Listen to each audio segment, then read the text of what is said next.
Disappointing that in my hometown won't be able to host the All-Star game as they had planned. Obviously, I understand Adam Silver's decision, and see where it ends up. But obviously, unfortunate situation for the city, and it is what it is. What's the most disappointing to you about that decision? Just I know how much that would have meant to the city to be able to host, the greatest, NBA guys and celebrate the game of basketball. I know the league is in a position where they have to make a decision, and Adam Silver's made one, and we support that. But at the end of the day, I love my city, I love Charlotte, I love everything about it, I love the people there. And I really wanted to see them, celebrate the game. It's unfortunate I won't be able to do that. NBA insider Brian Windhorst joins me now. Brian, we just heard from Steph Curry. This had been rumored to be happening all day. It finally went official. The All-Star game will move. What's the latest? Well, the NBA is going to try to bring the All-Star game back to Charlotte in 2019. That's the one positive piece of news out for this. The NBA has not announced yet where they are going to move the All-Star game in February. They've reached out to several cities. It looks like it's going to be a team with an NBA team already. Chicago, New York, and New Orleans are the options that we know about. Some others, there'll be some vetting with some other ones. This is obviously something that was forced on the NBA because of the calendar. When the state legislature of North Carolina went on their summer hiatus, they made it very difficult for the NBA to wait for a resolution that was satisfactory and still be able to make an adjustment that would enable them to change the venue of the All-Star game. As Adam Silver said, they were a victim of the calendar in his recent remarks. And we just heard from Curry. What's been the reaction that you've gathered from players there in Las Vegas? Well, I'm here with Team USA, Lindsay, and it's not a universal rejoicing whatsoever, even though the NBA has come out strongly on this. I talked to Paul George, and he said, regardless of what the politics are, when you give somebody your word, you don't want to break it. And it's been so positive what's been happening with the Hornets in the city, and he hates to see them back out of a commitment.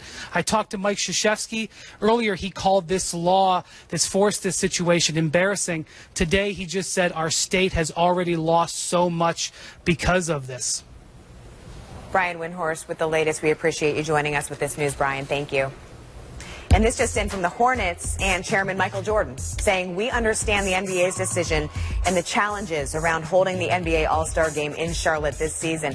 There was an exhaustive effort from all parties to keep the event in Charlotte, and we are disappointed we were unable to do so. With that said, we are pleased that the NBA opened the door for Charlotte to host All-Star Weekend again as soon as an opportunity was available in 2019.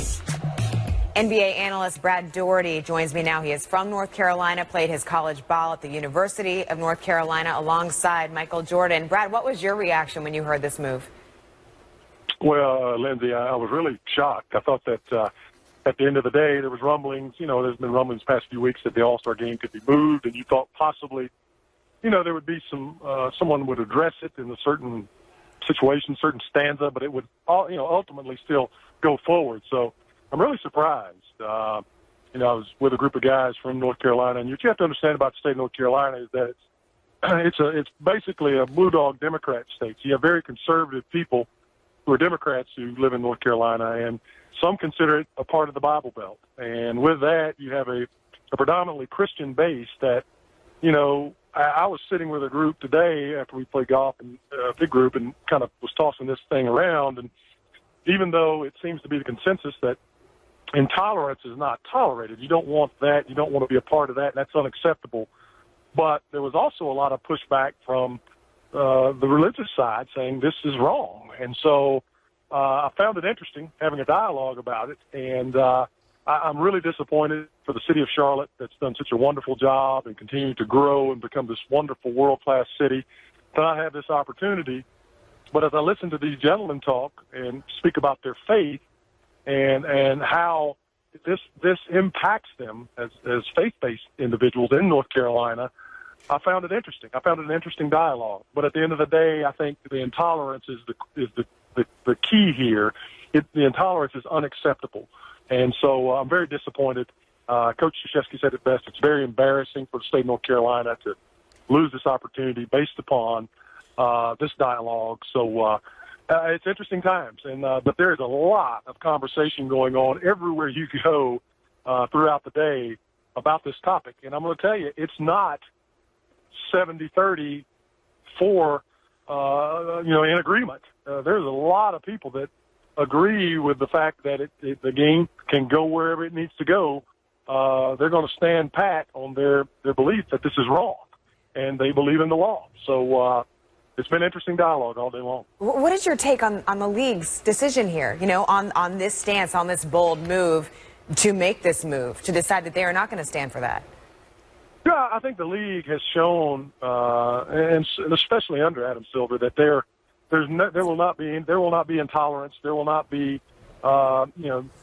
gender separation. The league is forward thinking. My goodness, the NBA is as healthy as it's ever been, and so I was really not that surprised that it was addressed.